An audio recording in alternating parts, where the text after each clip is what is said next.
In the late 1970s, two physical chemists invented a golf ball that physically prevented hooks and slices. It worked so well that the United States Golf Association outlawed it, triggering a massive federal antitrust lawsuit that forced golf's governing body into $1 million out-of-court settlement. This is the true story of the Polara self-correcting golf ball. For as long as the game of golf has been played, the lateral curve known as the slice and its opposite, the hook, have been the single most frustrating mistakes for recreational players. If you do not play golf, think of a slice or hook like an accidental curveball in baseball or a bending kick in soccer. When a club strikes the ball at a slight angle, it imparts severe side spin, forcing the ball to curve wildly offline into the trees instead of flying straight. Industry studies show that more than 80% of amateur golfers struggle with this persistent problem. As a golf ball travels through the air at high speed, that side spin creates asymmetrical aerodynamic forces. The side of the ball spinning into the oncoming air experiences higher air pressure, while the side spinning with the airflow experiences lower pressure. This pressure differential generates a lateral aerodynamic force known as the Magnus effect, pushing the ball sideways mid-flight. What begins as a straight shot quickly curves out of bounds, landing in the hazards or neighboring fairways. For decades, golf equipment manufacturers attempted to fix the slice through clubhead design. They created offset hosels, heel-weighted drivers, and closed club faces. While these adjustments helped close the club face slightly faster during the swing, they could not alter the fundamental laws of aerodynamics once the ball left the club face. If a player struck the ball with side spin, physics dictated that the ball had to curve. In 1972, two scientists from California decided to look at the problem from an entirely different angle. Daniel Whitney was a physical chemist, and Fred Holmstrom was a professor of physics at San Jose State University. Neither man was an accomplished golfer. In fact, their lack of deep attachment to golf's traditions allowed them to evaluate the golf ball not as a sacred sporting object, but as an unstable flying projectile governed by fluid dynamics. Whitney and Holmstrom realized that side spin only causes a golf ball to slice because standard golf balls are manufactured with completely uniform dimple patterns across their entire spherical surface. On a traditional golf ball, dimples are distributed symmetrically so that the ball performs identically regardless of how it is teed up or struck. This uniform surface means that a standard golf ball generates equal aerodynamic lift across every possible axis of spin. If side spin is applied, the ball happily generates lateral lift and curves off course. The two scientists asked a fundamental question: what would happen if a golf ball had asymmetrical aerodynamic properties engineered directly into its surface? Working in laboratory facilities in California, Whitney and Holmstrom began experimenting with surface geometry. They conducted extensive wind tunnel testing and built computer models to map air resistance across different dimple configurations. After years of trial and error, they developed a revolutionary surface design. Instead of placing identical dimples across the entire ball, they created two distinct dimple zones. Around the equator of the ball, they placed a single band of shallow, flat dimples. On the poles, the top and bottom hemispheres of the ball, they placed much deeper, more pronounced dimples. The physics behind this asymmetrical pattern was brilliant in its simplicity. To use the ball, a golfer teed it up so that the smooth equatorial band pointed directly down the target line, with an arrow printed on the cover pointing at the intended target. When the driver struck the ball, even if the player made a terrible swing that imparted heavy side spin, the asymmetrical dimples immediately went to work in the air.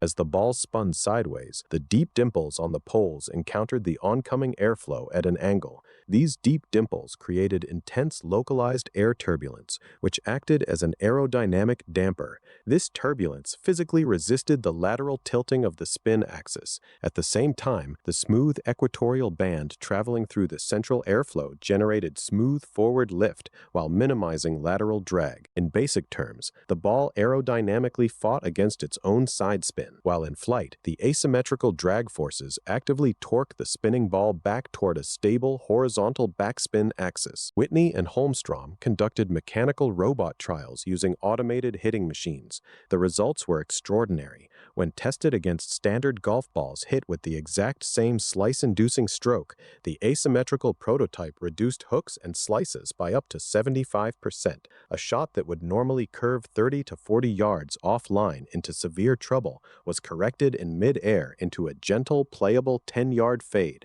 that remained in the center of the fairway. In 1974, Whitney and Holmstrom filed for intellectual property protection, and on June 25, 1974, they were granted U.S. Patent 3,819,190 for an asymmetrical golf ball. They formed Polara Enterprises and began preparing for commercial production. By 1977, the Polara self-correcting golf ball was available for purchase. Lacking the massive marketing budgets of established equipment giants like Titleist, Dunlop, or Spalding, Polara relied on small advertisements in golf magazines, direct mail catalogs, and word-of-mouth recommendations among recreational players. The reaction among amateur golfers was immediate. For weekend players who had spent years struggling with lost balls, high scores, and agonizing frustration, the Polara was a revelatory product. Players who routinely lost 4 or 5 balls a round were suddenly hitting fairway after fairway. In its first 2 years on the market, Polara sold over 100,000 3-ball packs, despite having virtually no traditional retail placement in pro shops. However, as the ball gained traction among everyday players, it caught the attention of the United States Golf Association. The USGA, alongside the Royal and Ancient Golf Club of St. Andrews, serves as the governing body responsible for maintaining the official rules of golf. One of the core responsibilities of the USGA is regulating equipment to ensure that technological advancements do not render traditional skills obsolete. In the late 1970s, the official rulebook contained detailed specifications regarding golf ball weight and minimum diameter, 680 inches in diameter. However, because golf balls had been manufactured symmetrically for over a century, the rulebook contained zero language regarding surface symmetry. The rulemakers had simply assumed that all golf balls would always be uniform spheres. In 1978, the USGA's technical director, Frank Thomas, requested samples of the Polara ball for official laboratory evaluation at the USGA test facility in Far Hills, New Jersey. USGA engineers placed the Polara onto Iron Byron, the association's automated mechanical hitting robot designed to replicate a human golf swing with absolute precision.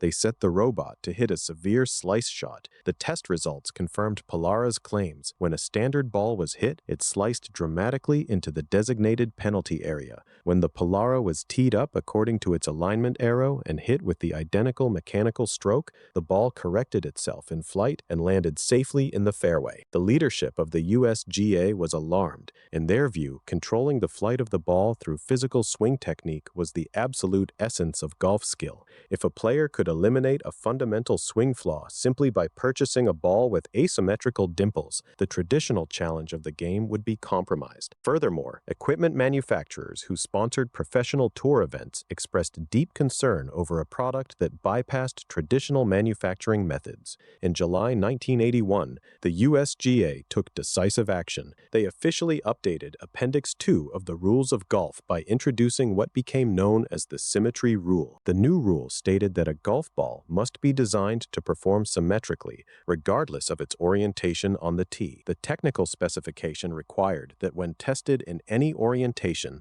a ball's aerodynamic lift and drag properties could not vary beyond strict mathematical tolerances. Because the Polara ball was specifically engineered to function asymmetrically, it instantly failed the new test. Overnight, the USGA declared the Polara ball non-conforming. The business impact on Polara Enterprises was devastating. Under USGA rules, non-conforming balls cannot be used in official tournaments, handicap rounds, or at member clubs that adhere to USGA regulations. Retailers immediately canceled their purchase orders. Pro shops refused to stock the inventory, and major distributors pulled the ball from their catalogs. Sales plummeted to near zero, leaving Polara Enterprises with hundreds of thousands of dollars in unsellable inventory and manufacturing debt. For many small equipment companies, a ruling by the USGA marked the end of the line. But Daniel Whitney and Fred Holmstrom refused to accept the decision. In 1982, Polara Enterprises filed a federal antitrust lawsuit against the United States Golf Association in the United States District Court for the Northern District of California. Polara's lawsuit alleged that the USGA had engaged in an illegal restraint of trade and attempted monopolization under Sections 1 and 2 of the Sherman Antitrust Act. Polara argued that the USGA was not merely a neutral rules committee, but a commercial entity acting in conspiracy with major golf equipment manufacturers. The legal complaint asserted that the established ball manufacturers lacked the patent rights or scientific capability to produce asymmetrical balls and therefore pressured the USGA to change the rules to protect their dominant market share. Polara contended that the USGA had arbitrarily invented the Symmetry Rule specifically to destroy a superior competing product rather than to protect the integrity of the sport. The legal battle stretched on for 3 years, becoming one of the most intense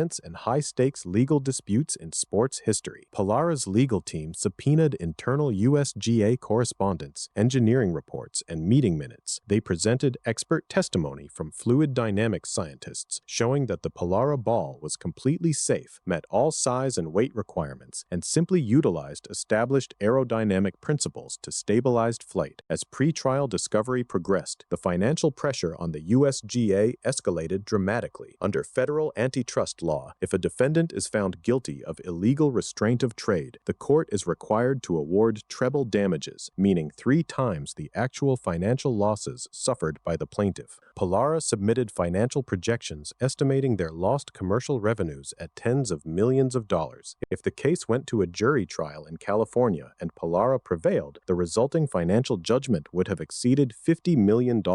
A loss of that magnitude would have bankrupted the USGA, forced the liquidation of its assets, and permanently stripped away its authority to govern golf equipment worldwide. This high-stakes tension between regulatory authority and equipment innovation is a recurring theme throughout golf history. If you want to check out another famous story where non-standard equipment sent shockwaves through the golf world, you can click the banner on your screen or check the link in the description to watch our video on how Jack Nicklaus used a massive experimental aluminum putter that he initially called a joke to win the 1986 Masters. As the trial date approached in late 1985, the USGA's executive committee realized the risk of facing a federal jury was simply too high. In late 1985, the USGA entered into formal settlement negotiations with Polara Enterprises. Out-of-court settlement terms were finalized behind closed doors. While both parties initially agreed to keep the financial details confidential, court disclosures later confirmed that the USGA agreed to pay Polara Enterprises $1.375 million